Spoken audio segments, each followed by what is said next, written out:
Bishop, one moment, you're within James Branch's snake oil alchemical concoction tent, and at the mention of Devlin's name, you blink, and in that same moment, you're gone.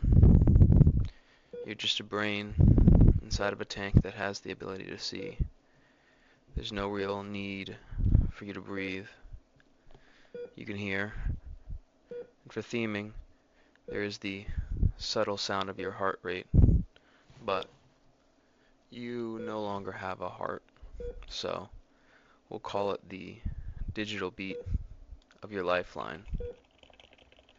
But again, as quickly as you can hear that, it's overtaken by the click and clack of somebody fiercely at work, because you're no longer within the singular hospital room that was aboard the Brotherhood of Steel ship, but now you're inside of what you must assume is some sort of laboratory.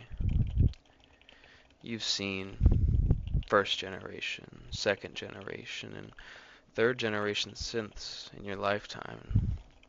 Within this room, you would say are the most primitive recreations of such a thing. Something made by someone who has nowhere near as much skill as Eddie Winter himself. A crude, failed attempt, but still accurate enough that maybe this person had access to his work. Also, within the room, much better, thinner, lightweight, you would dare say, infiltrator style armaments are in the prototype stages here. But what covers the majority of this area is a very large Charlie Day meme level of Silver Shroud investigation. All of the notes across the board are there in shorthand, purposefully, not necessarily to confuse you, but anyone who would read them. Her counterparts on the ship, because this is Dr. Francine G's laboratory. Click, clack, click, clack. Eureka, darling. What a friend you have, Bishop. Francine's typing stops as she walks over to you. Jack, at the Eastern Launch Station, he seemed to find much evidence that Winter was actually indeed there. A lot of what he is finding, it's beyond him. He needs me. He needs us to look into it. But it isn't just Winter. There used to be an Enclave research center there. He did find a name of familiarity to both of us, to him. How they got in, well, I have no idea, but also, he found among the bodies information regarding the holding of that Victor Kane for his connection to the digital space that holds the power of the Silver Shroud. Ones and zeros, I'm not the best with them either, but there is a connection, there has to be. Winter, the Enclave, the Shroud, we have to go there. Whether the Brotherhood of Steel wants to, or if we have to go in secret, we have to go there. It's 3 nights from then. How long it's been since Rot's Nest, you don't know, but it's 3 nights later since she found out what's at the Eastern Launch that you and her are there. You're fixed to her back. She's wearing her prototype armor from what you can see, duster hanging down from the backside of her, and you're watching her back, literally. The Brotherhood's lost. Well, their loss is our gain. Jack, he got quite a bit of radiation poisoning walking about this space from what we did in the Wasteland, but we should be fine. He's held up in a bunker housing what he calls a spaceship. It better be a digital spaceship. I don't know that we're really ready to leave for what lies beyond this world yet. We still need to check out the Enclave research. and hopefully devise a plan to get the Brotherhood to aid us in all this. A single doctor couldn't do it alone. What you remember from this place, Bishop, is that coming anywhere near it would result in mortar fire. It's what kept everyone away from it so long. So, if the Enclave was held up in it, it would make sense to keep people away. But then again, you swear that you remember Elliot came here once. I mean, after you guys parted ways the first time, but that's probably not relevant. So, the two of you push through the space. There are dozens of long, rotted, radiated bodies, some with gunshots, putting down the ghouls that they are, others, not as old, taken and ripped apart by these mutated monsters. But as you grow closer to more structured fortification, you'll see armored targets with holes blown through them from lucky shots, some in positions that would insinuate that they were shot down by each other. Others are bracing from a blast of the bombs that the Brotherhood let loose not too long ago in their attempts to rebirth the Wasteland. I don't talk about him much, that this is where my husband was stationed. Just being here seems to make me think of him, naturally.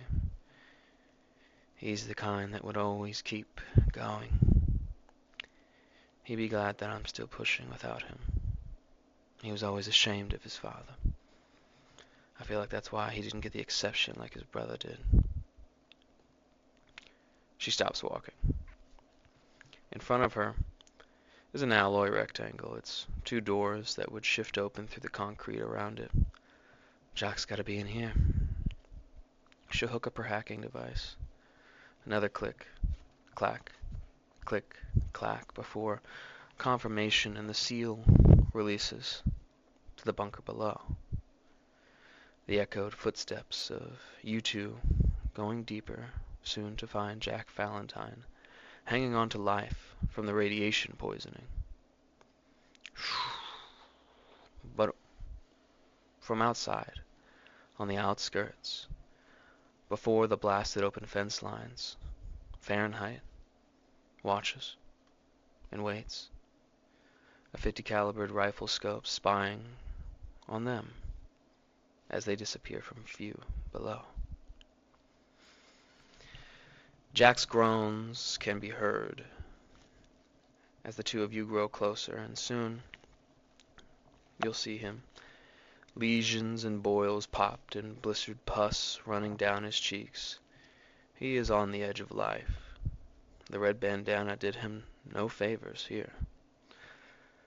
Jack, you still got your mind, right? His bloodshot eyes look to her as she takes in this space. And those same eyes look to you, but a brain in a tank with an ocular scope. Yeah, I'm alive. You're barely alive, Jack. Francine will hook up the Radaway IV, giving him a moment, and within 10 minutes he'll be fine.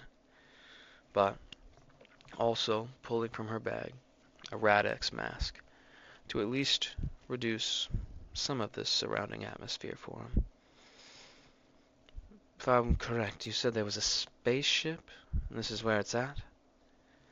Pushing himself to his feet. His clothes are torn ragged. The only thing of quality on him is the newly acquired revolver that you, Bishop, recognize as Lucky, once held by Victor Kane. Yeah, I'll take you there. Just give me a minute. And moments later, you're in the hollow cylinder where the compact astral vessel is located. It couldn't hold more than a few people, and soon enough you're all inside of it, just investigating, examining the possible functions. I'm no pilot, even though it does look rather simple. I mean, at least at first look. Out of their range are the hollowed, echoed footsteps of Fahrenheit now, stepping down the same stairs. There's already coordinates in here, Jack. It looks like it's set up to somewhere in astral space. You're all beginning to huddle up around the computer, the cockpit. I mean, it's a studio spaceship, so the whole room is really a cockpit. The door to the spaceship closes. Lights begin to whirl up. Jack, did you touch something? I can barely move my hands. I didn't touch anything. Francine gives the door a pounding.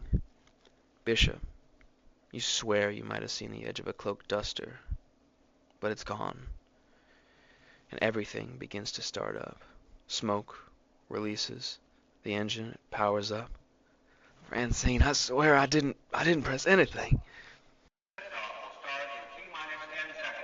They pound and pound on that door as the countdown begins, but it won't help. Fahrenheit steps from up those stairs, past the alloy rectangle, and she will watch that ship begin its launch into space.